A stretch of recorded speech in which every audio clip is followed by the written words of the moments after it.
Do you think the character should be given any attention at all? Like building a character before dissolving the me? Can it be too early for awakening to happen, or be forced through like Kundalini?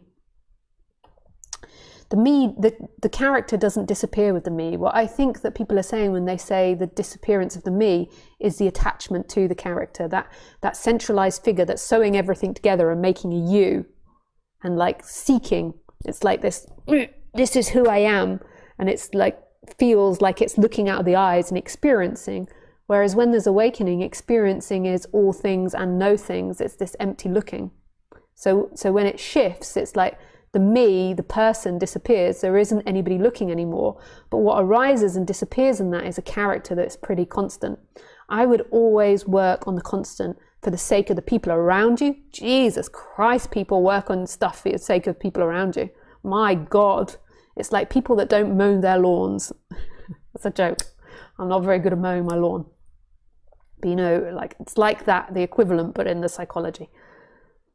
I really don't believe that you should mow your lawns. It was just a joke.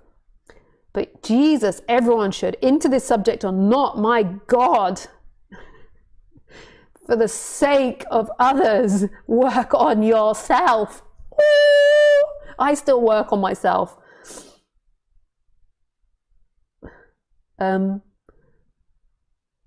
But yes, when your character is all Humpty Bumpty and out of sorts, then there'll more than likely be attachment and seeking to it because it'll be too uncomfortable. So yes, I would work on it from a non-dual perspective. I wouldn't ignore it.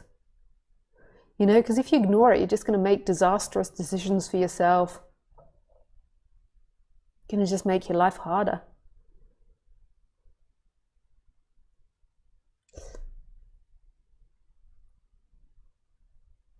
You know, most of the time that question is asked, like, should we give it any attention, is because the person is desperate to not give itself attention, which is most probably what happened to itself in the first 5 or 6 years of life.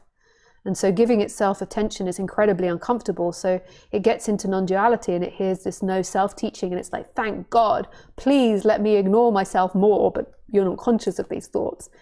And so it uses non-duality as another excuse to ignore itself and gaslight itself and treat itself poorly.